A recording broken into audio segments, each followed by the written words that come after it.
wal ikrami ubangiji. Al-mu'izzu izzar mulkin ka baka neman agaji.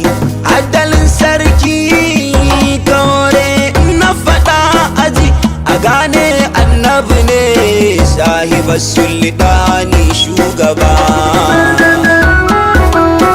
Rabbu kai salati har da daɗin tsira da aminci, kun mafi kyawun halaye da cikar fifici. Mahi kuma mun ji wanda ya kauda dun kafirci, annabin da ya gagar duk masana ba su san aininsa ba. Ya Fatima Zahra ruhin annabi Fatima, nana ya ma abociyar karamci umma mukarrima. Kullum burin da nake ki karbi yabona mu'azzima, ki buɗe min na shigo na riska abinda zato bai kai ni ba. Mai matsayin ƙure daraja ce kalbiyatun nabi ta ma'aiki, mai hasnainu zaujatu aliyu ce mafi soyuwa ga ma'aiki. Salamun alaiki ya mabarukatul izike na ka ɗauki, ki amsan na jiki ki yarda da ni na kusanta da annabi shugaba. Ni lamarin sabon annabi na kaitar da ni sun sha gumu, sun yi yaƙi sun fansar da rayukansu don su sanar da mu. Sun ci sun sha sun bi sauyin shugaba sun ga mukarramu, wallahi babu kamar kuna ji irin ladabin ku ga shugaba. Ummahatul mu'minina sha ɗaya dole na gaida ku, masu girma kakanni sharifai ban manta da ku.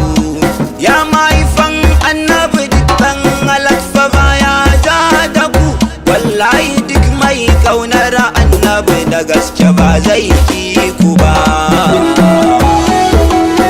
Yau lamarin abin ya motsa ya fizigi zuciyata ta yi ɗumi, yadda yanzu ake yin shugabanci ya sani a zulumi.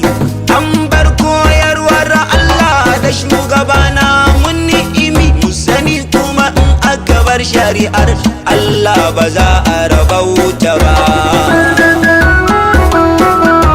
Man yuɗi'ir rasula faƙad aɗa Allah, na jaddada in kana son tsira to riki sunnar annabi shahida.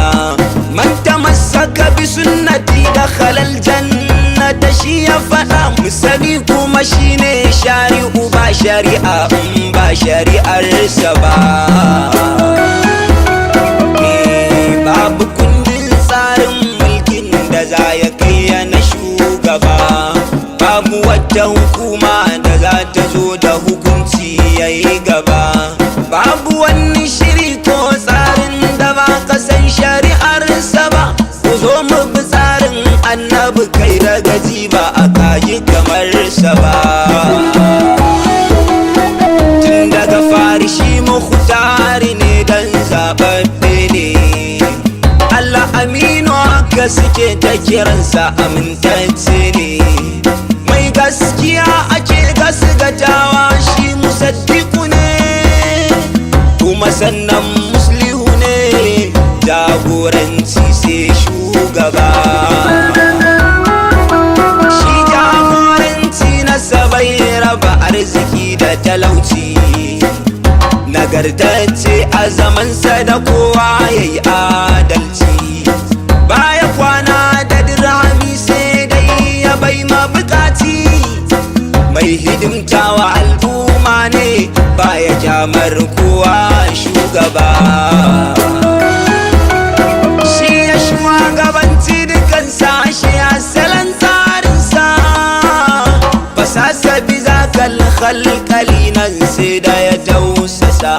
Naji da kansa yakan yi ziyara har gidan mabiyansa, wa shawiruhum fil al'amri ya shawarce su bai san ransa ba.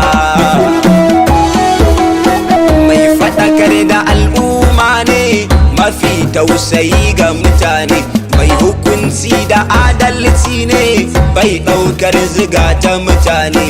Fasihul lisani na da fasaha ta kyautatawa mutane, khadimal qaumi za'imahum ita ce koyarwar shugaba.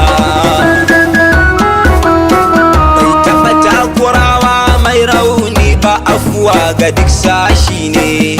Zuhudinsa kankan da kansa na taɓa zuciyar imani. Taqiyyun mumiddil kauni ne, rahatul arwahi ne, shi ya ɗauki nauyin yi wa halitta gata, ban ji kamar sa ba.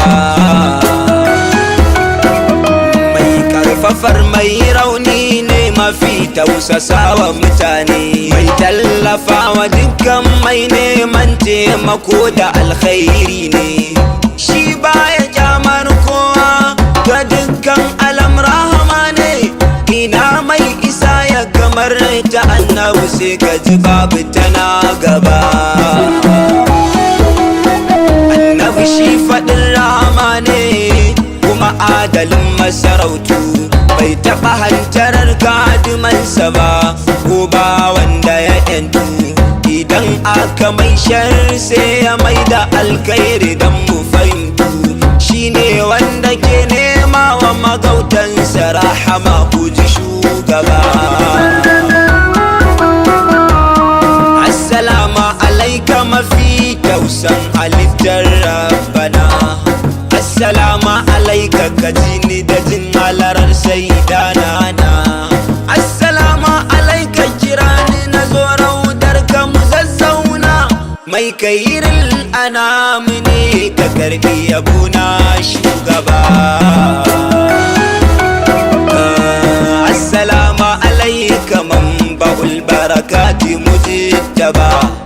Assalamu alaika karimu mukarrimu, ban ji kamar ka ba.